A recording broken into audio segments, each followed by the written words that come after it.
Welcome aboard.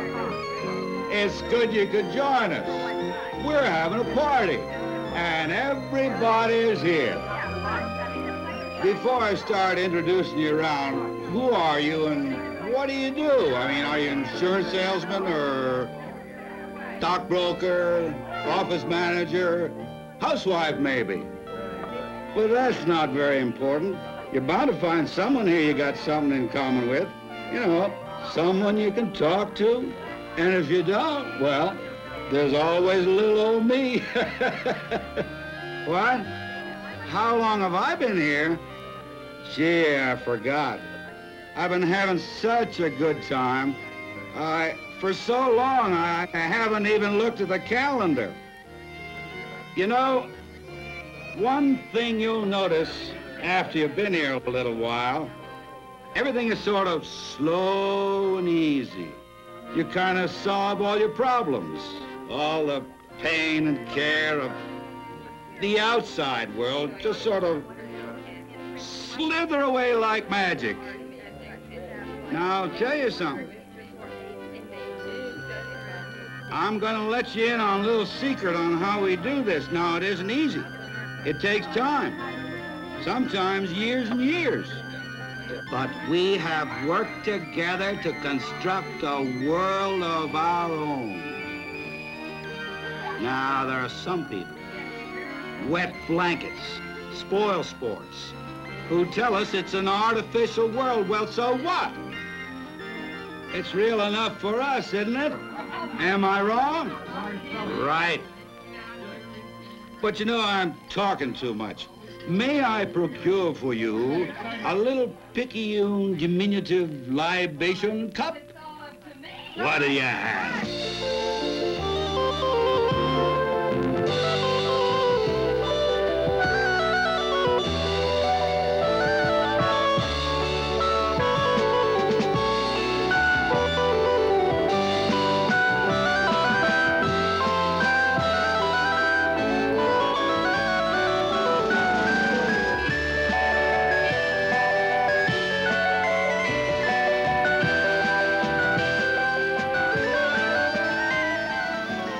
Ours is a drinking society.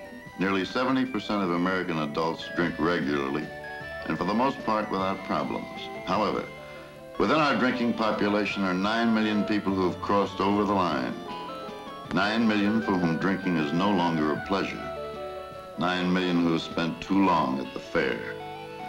Who have bought themselves a ticket for a ride on an endless nightmare.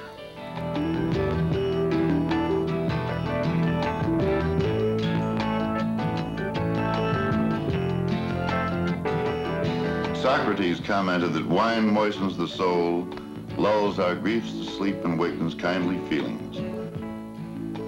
Today, nearly 100 million Americans regularly confirm the accuracy of his observations.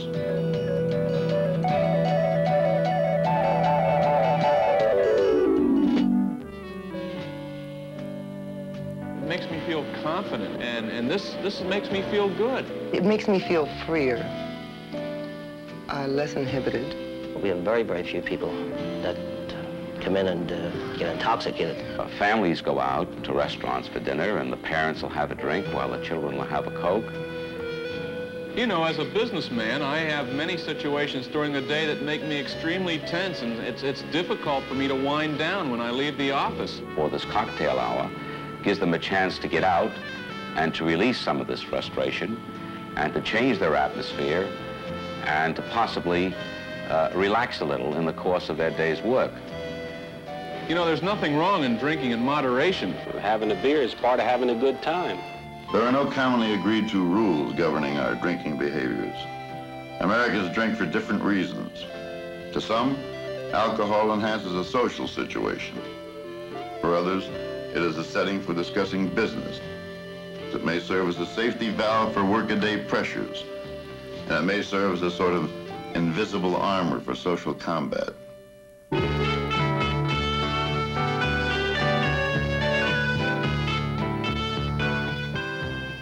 This is no man's land. It is here that the drinker is left to choose for himself when to drink, how much to drink, and in which company to drink. And statistically, this is dangerous territory. The chances are 1 in 10 that the drinker will develop an alcohol problem, one that will hurt him, his family, or society in general. Every tavern and neighborhood bar offers a drinking situation with its own unique set of rules.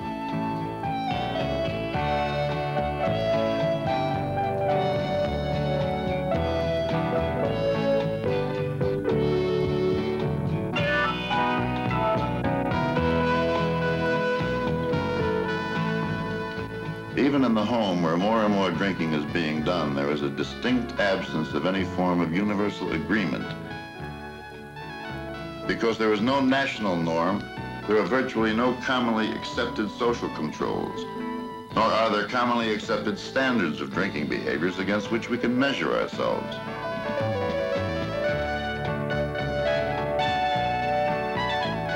He may feel that it sets a bad example to drink at his own dinner table at home, but thinks nothing of tossing down 3 or 4 stiff ones at a business luncheon.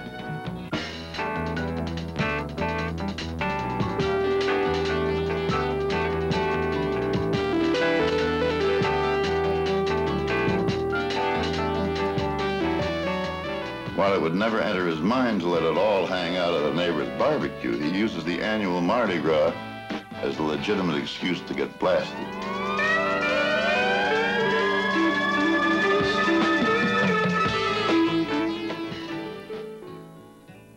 When the American drinker approaches the watering hole and grabs the glass, he's doing far more than quenching a thirst. He may be palliating a host of interwoven, deeply ingrained problems. This in itself may not necessarily direct his path to eventual alcoholism. But without some form of nationally accepted guideline, it becomes easier and easier to slip into a harmful drinking pattern, a pattern actually encouraged by certain drinking groups. 9 million of us have already done so.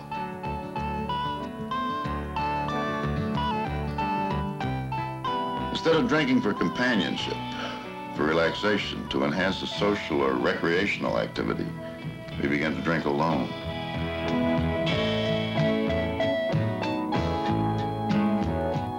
But rather than identify ourselves, we cloak our illness in a variety of masks.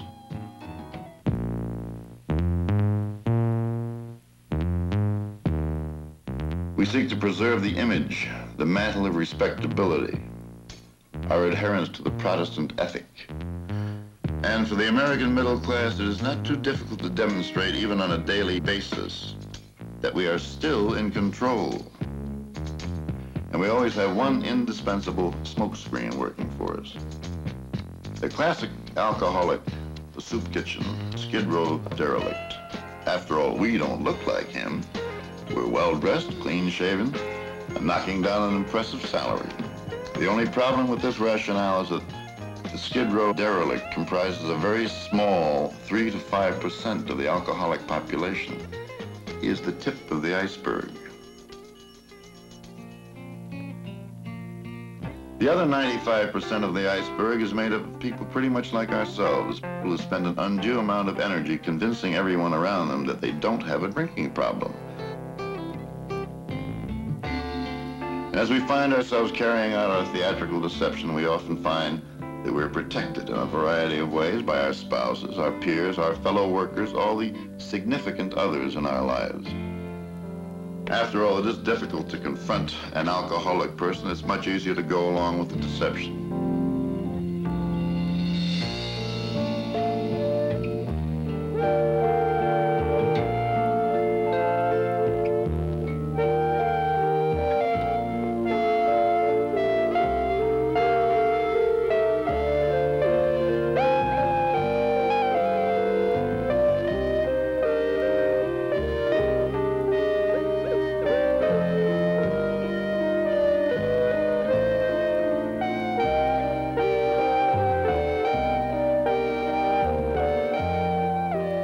Find ourselves slowly, almost imperceptibly, moving from one drinking group to another.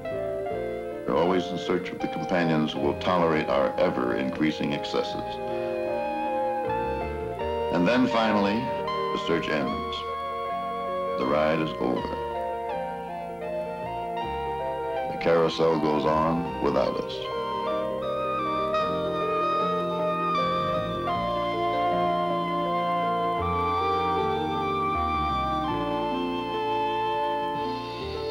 The real tragedy in the drinker's life is that little is done for him until he has finally lost all self-control. By the time he is admitted to some form of therapy, much damage has already taken place. Damage to himself and to those around him. We've discovered a great many therapeutic techniques ranging from psychodramas to family sensitivity sessions. But we don't know yet what works for what kind of people. And this should not be surprising, for we have only recently accepted alcoholism as an illness. And we're still in the process of learning how to treat the casualties. While alcoholic education is required by law, it is usually viewed as an opportunity for a temperance lecture. Children are perceptive, even at kindergarten age. Why not give them the knowledge of the drug and what its beneficial as well as harmful effects can be? And education should not stop in the classroom. Adult education, particularly among the traditional helping agencies, can help focus a clearer understanding of the problem. And finally, how about you? As a host, do you help your guests towards safer and saner drinking habits? Do you serve drinks, or do you forcibly push them? Do you respect the right of those who prefer to drink something else, something non-alcoholic? And do you assume full responsibility for anyone who had had too much of your booze? Of most importance, it's not how much or how little we decide to drink or where or when. It's really how clearly we define what is acceptable to us as a 20th century society. By the same coin, what is not acceptable. Drinking in itself is an individual choice. However, the level of responsibility we expect to see exercised is not. It is society's choice. Alcohol is a drug. As we approach any drug, we must likewise view alcohol with a certain understanding and appreciation, a realistic appraisal of the chemical substance. From this understanding comes the basis to make sound decisions as to its use. It is the challenge of this age, with its unique stresses and psychological pitfalls, to thoroughly understand the potential of alcohol, for good as well as bad. Through research and education, each of us, without emotionalism, can choose to abstain or indulge, and in either event, to pursue our choice within a framework beneficial to ourselves and to our community.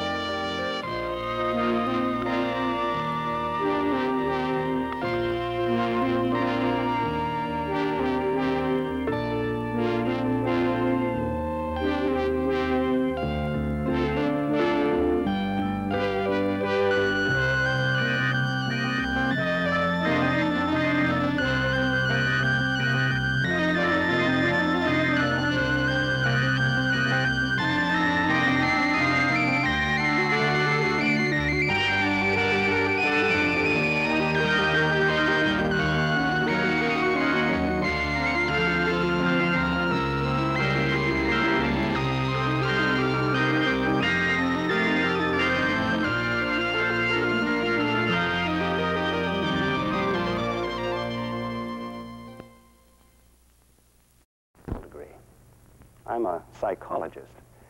You know, the kind of guy that observes all the silly things you do and then tries to explain why you do them? Well, I've been watching you for a whole year now. And you know what I've discovered? Each of you likes to play games. Well, I like to play games too. In fact, this work of art is really a game board. Possibly the biggest one in the whole world. I'll tell you what, why don't we take turns playing our games? I'll play my game with this board, and you play your game in real life. Okay? You ready? My turn first. Here goes.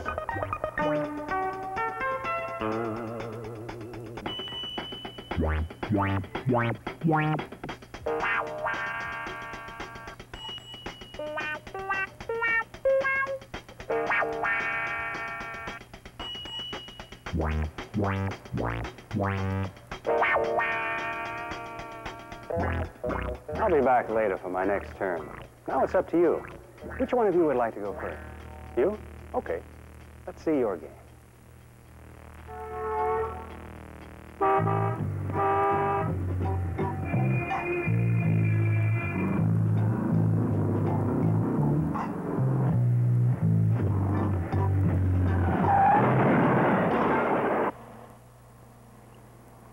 Watch, they'll say it happened because I was drinking. Well, sure I was drinking, but I was also eating. That fake double martini was starting to get to me. It's a good thing the waiter brought the food when he did. Nothing like a good wine with dinner. By itself, wine can be deadly, but with a big meal, it's harmless as water. They'll probably want to give me a blood alcohol test. I don't care. But I'd sure hate to take the test if I hadn't eaten all I did.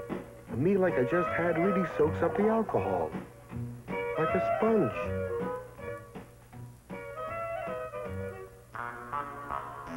Yep, that's what I always say. When you drink a lot, eat a lot, and you're okay. It's a good thing I ordered the French pastry to offset the effects of those 2 after-dinner drinks.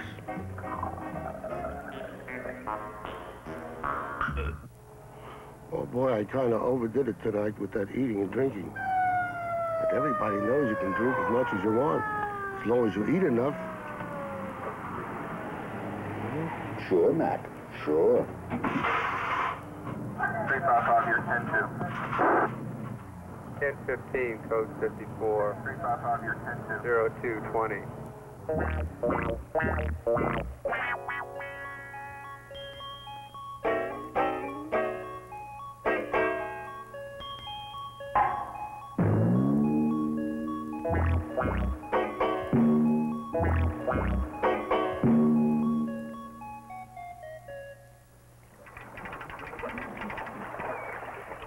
Hey, you better lay off that stuff. We've been hitting that bottle pretty hard all day. Oh, you know where that alcohol went? It came right out there through the pores. That's right. When you're in the hot sun, you don't have to worry about drinking. The sweating takes care of it. You know, out in that boat today, I must have sweated a whole bucket of booze. Yep, drink a lot, sweat a lot. That's what I always say. Just like a sieve. Pour it in, sweat it out. Hey, what do you think of this, Mac? Pour it in, pour it out. Get it? Out through the pores. Great, George. Great. Great. You know what my motto is? Stay sober by sweating. How does that grab you? Boy, I must be sweating straight alcohol. That's all we've had to drink today. Yep. If I hadn't been sweating the way I was, I would be smashed. Whenever you drink, if you sweat, it's okay. Alcohol doesn't affect me. I sweat it out as soon as I pour it in. Sure, Mac, sure.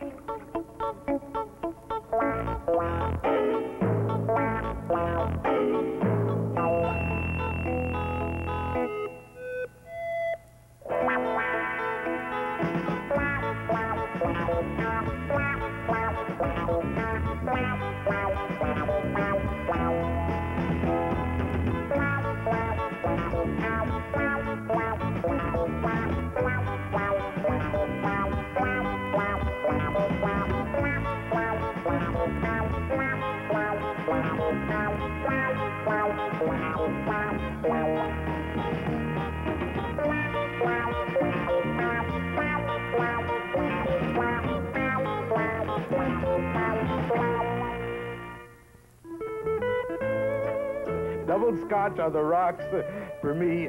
Dear, you better have one of those weak lady drinks. You know the specialty of the house. You think I should? Oh, they're mild. Now that's a real man's drink. Another one of those pineapple juice specials. Scotch double for me and one of the lady drinks for the little woman. If the gardenia can take it, guess you can too.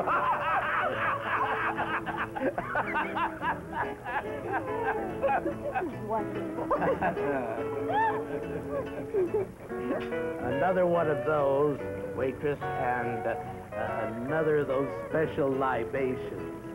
First we get women's liberation, now it's ladies' libation. Here's to you, sweetie. Alcohol for me, but sweet for the sweet.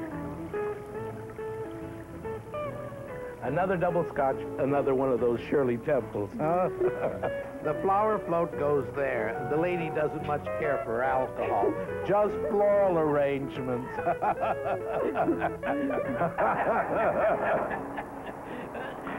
Hey, honey, you'd better drive. The scotch is beginning to get to me. I need some air. Oh, if you want to let the top up, the button's down there. It's a good thing you had old lady drinks all evening. Sure, Mac,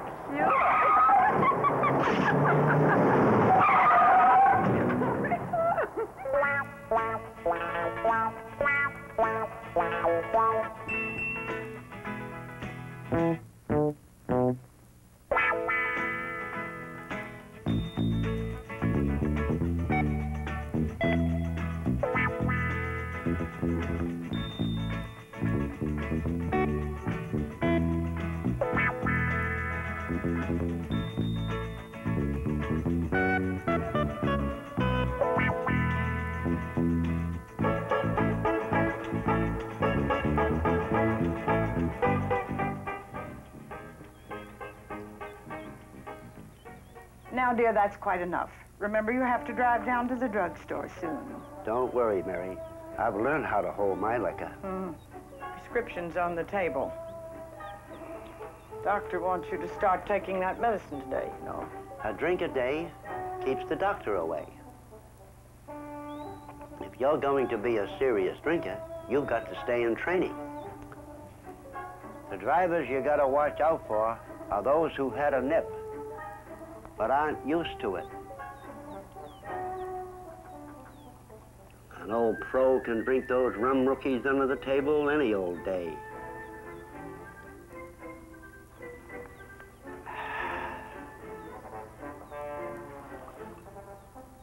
If I weren't a regular drinker, this stuff would have hit me long ago. I wouldn't think of getting out in that traffic without a good stiff belt or two.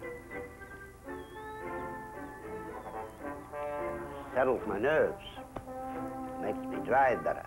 Yes, sir, it takes daily conditioning.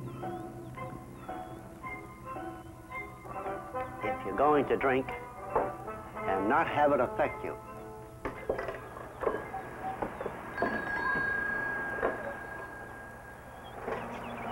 When you've had as much elbow-bending experience as I've had, you're immune to alcohol.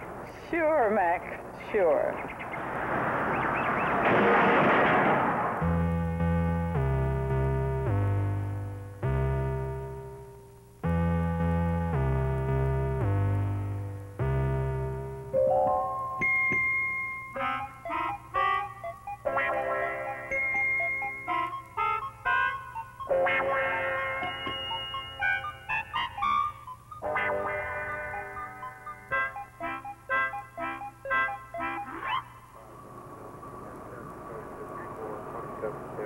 Sorry, sir. I'm gonna have to take you in on suspicion of driving while intoxicated.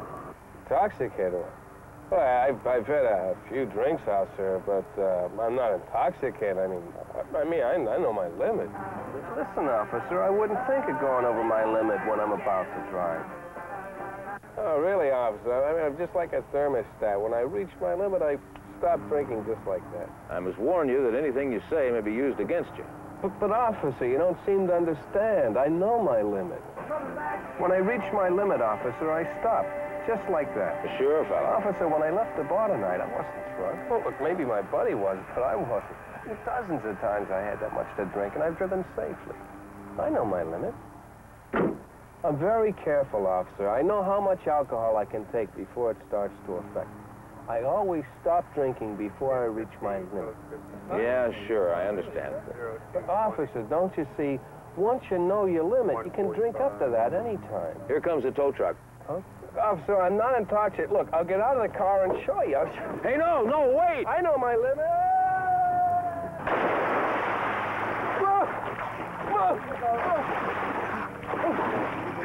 Sure, Mac, sure.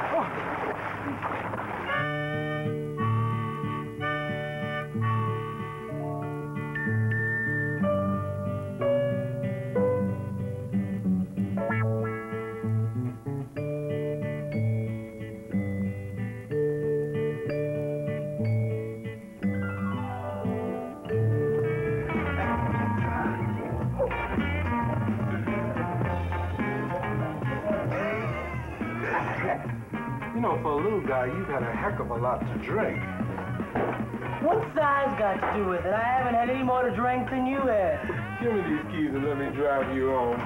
Give my keys, man. Hey, come on, you better listen to the big fella, old man. You done had enough. Oh, yeah?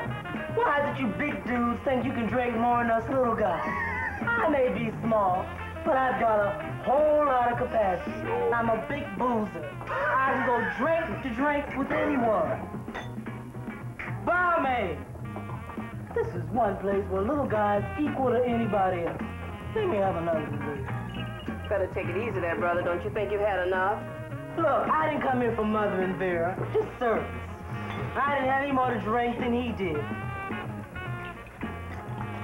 I may be small, but I got a whole lot of capacity. Haven't you heard? The bigger they come, the harder they fall. And I can stay drink for drink with anyone. Anyone.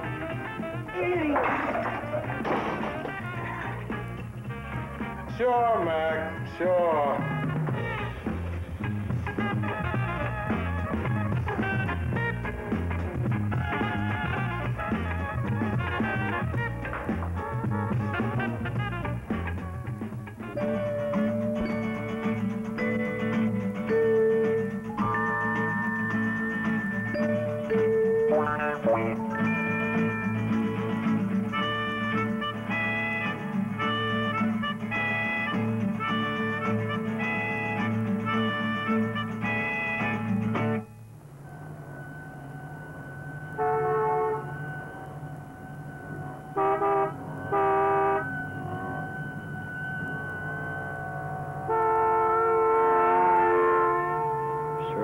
Reckless drivers on the road tonight.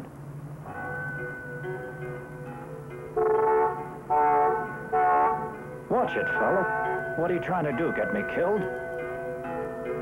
Oh, that guy must be drunk to drive like that. Trouble with some people is they don't have enough sense to wait after drinking before starting to drive. That's one thing I do religiously, wait. At least a half hour after the last drink. Now, you take tonight. I wouldn't think of driving right now if I hadn't waited a good long time before climbing into the car. Almost 45 minutes.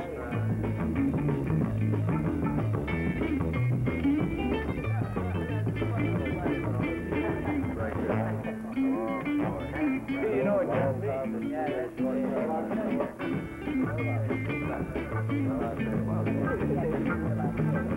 Yeah, that's one rule I wouldn't think of breaking. After a night of drinking, wait before driving. I wish some of these drunks out on the road would have waited just as I did. That so-and-so must have just hopped off a bar stool. Never get up from the bar and go right home. That's my policy.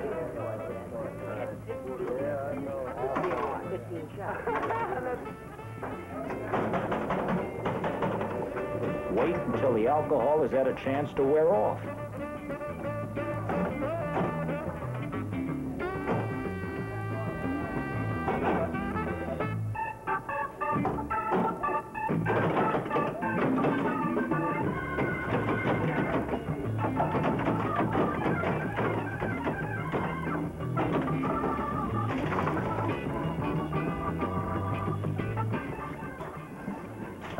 had it tonight, but I waited. Even longer than usual, a full 45 minutes. Oh, no, that guy's not gonna budge. He's coming straight at me.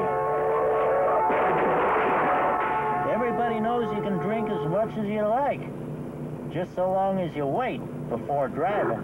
Sure, Mac. Sure. I'll go 311.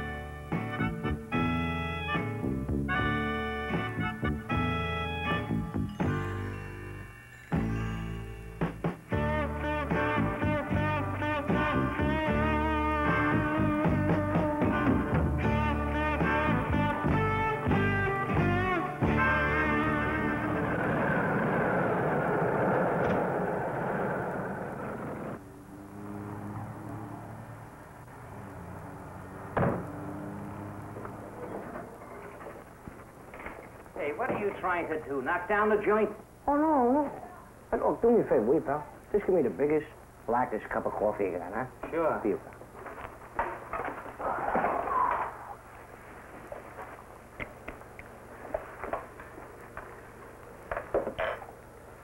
You had a little bit too much firewater, huh, buddy? Oh, no.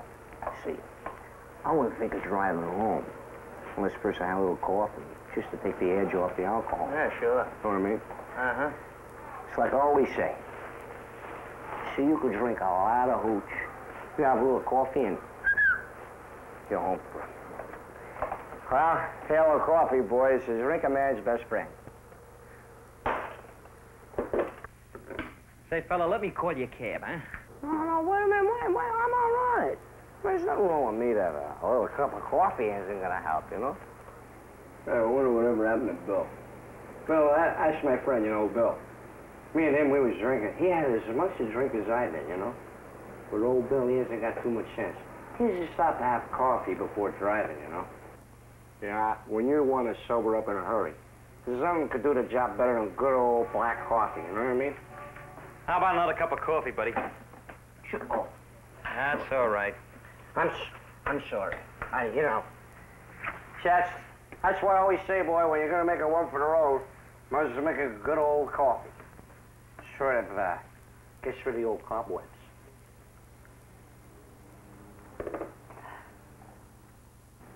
Well, I better lay off this stuff, boy. I'm gonna wake up in the morning with an old coffee jack. You know what I mean?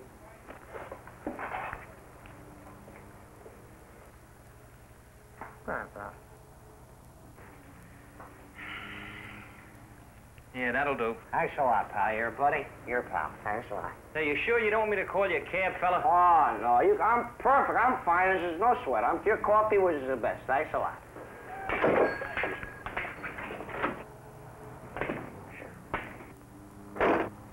Everybody knows you can drink as much as you want, just so you have coffee before driving.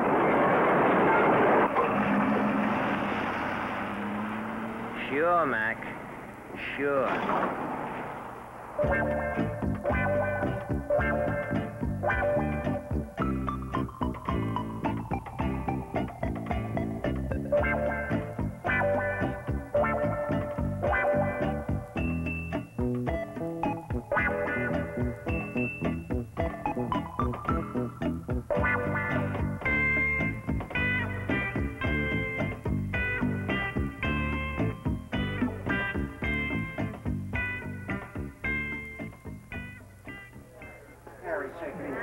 So long.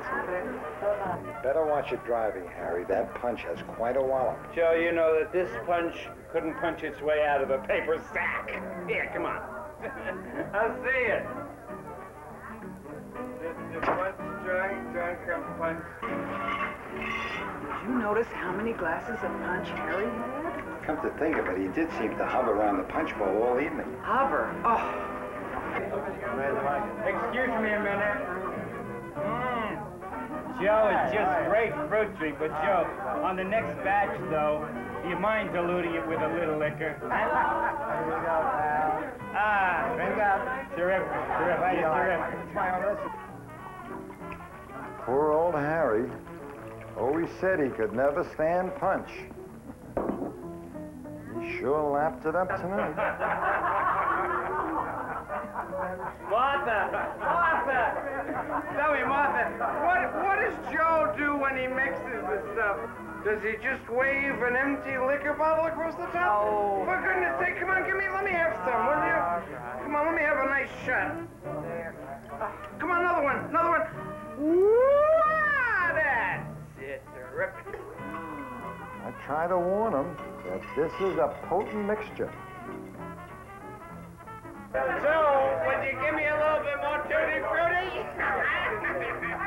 What do you got against the liquor industry anyway? Are you trying to run a fruit farm on the side? Hello? Joe, you know that sharp curve at the end of your street? Sure, Harry, yeah. Well, that crazy car of ours decided to go straight ahead. Could you put us up for the night? I'll be right down to get you. Well, there's one thing you can say about that punch. You can drink a dozen glasses and it won't even affect you. Sure, Mac, sure.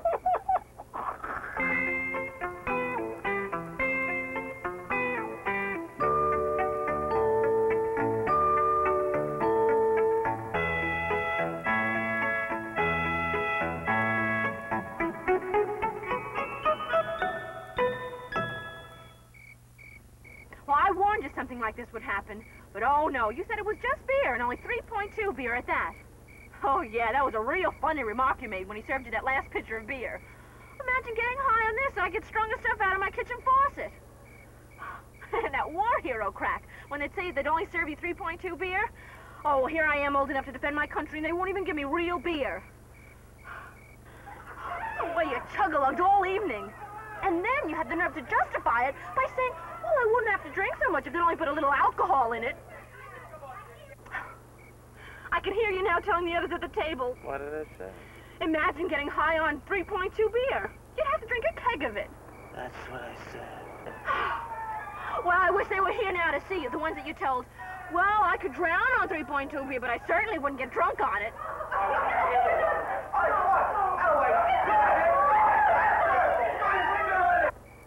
Well, this is positively the last time. It's only beer, huh? And only 3.2 beer at that. Everybody knows that 3.2 beer is nothing more than soda pop. Sure, Max, sure.